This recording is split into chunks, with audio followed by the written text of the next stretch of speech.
মিশিগানের ডিয়ারবর্নে city কাউন্সিলের বৈঠক ঘিরে মঙ্গলবার রাতে ব্যাপক উত্তেজনা ছড়িয়ে পড়ে। ইসলাম বিরোধী বিক্ষোভের ডাককে কেন্দ্র করে হেনরি ফোর্ড সেন্টেনিয়াল লাইব্রেরির বাইরে জড়ো হন বিপুল সংখ্যক মানুষ।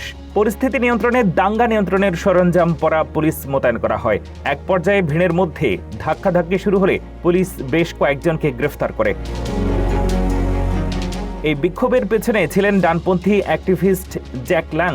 তার প্রচার করা ক্রিশ্চিয়ান ক্রুসেডার মার্চ ঘিরেই মূলত এই সমাবেশের আয়োজন করা হয়। ল্যাংয়ের সমর্থকদের পাশাপাশি তার বিরোধিতায় মুসলিম ও স্থানীয় কমিউনিটির সদস্যরাও সেখানে জড়ো হন।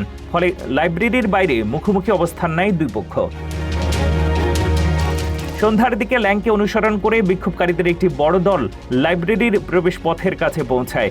অনেকে ভেতরে ঢোকার চেষ্টা করলে পুলিশ তাদের আটকে দেয়। পরিস্থিতি সামাল দিতে কর্মকর্তারা প্রবেশ পথে ঘিরে নিরাপত্তা বলয় তৈরি করেন এবং ভেতরে ঢোকার মানুষের সংখ্যাও সীমিত করা হয়। বাইরে দীর্ঘ সময় ধরে বিক্ষোভকারীদের একটি অংশ অবস্থান নেয়। সিটি কাউন্সিলের বৈঠকের ভেতরেও উত্তেজনাপূর্ণ পরিস্থিতি তৈরি হয়। স্থানীয় সংবাদ মাধ্যমের রিপোর্টে বলা হয়েছে, ল্যাং বক্তব্য দেওয়ার সময় কোরআন নিয়ে আসার চেষ্টা করেন। নিয়ম অনুযায়ী তাকে তা করতে বাধা দেওয়া হলে তিনি কোরআনের একটি কপি ছিঁড়ে ফেলেন বলে প্রতিবেদনে উল্লেখ করা হয়েছে। পরে পুলিশ তাকে সভাকক্ষ থেকে বের করে দেয়। ডিয়ারবর্নের মেয়র আব্দুল্লাহ হামুদ পরিস্থিতিতে ঐক্য ও শান্তির আহ্বান জানান। তিনি বলেন, ডিয়ারবর্নে বসবাসকারী মানুষের ধর্ম বা পরিচয় যাই হোক, এই শহরে তাদের সবার জায়গা রয়েছে।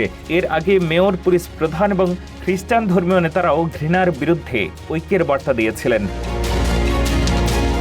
পুলিশ জানিয়েছে, রাত বাড়ার সঙ্গে সঙ্গে পরিস্থিতি কিছুটা শান্ত হয়, তবে কয়েকটি জায়গায় পাল্টাপাল্টি স্লোগান ও উত্তেজনা অব্যাহত ছিল। এই ঘটনায় কতজনকে গ্রেপ্তার করা হয়েছে তার পূর্ণ সংখ্যা পরে নিশ্চিত করা হবে বলে কর্মকর্তারা জানিয়েছেন। ঘটনাটি ডিয়ারবর্নে মত প্রকাশের স্বাধীনতা, ধর্মীয় সহনশীলতা এবং রাজনৈতিক উস্কানি নিয়ে নতুন করে বিতর্ক তৈরি করেছে।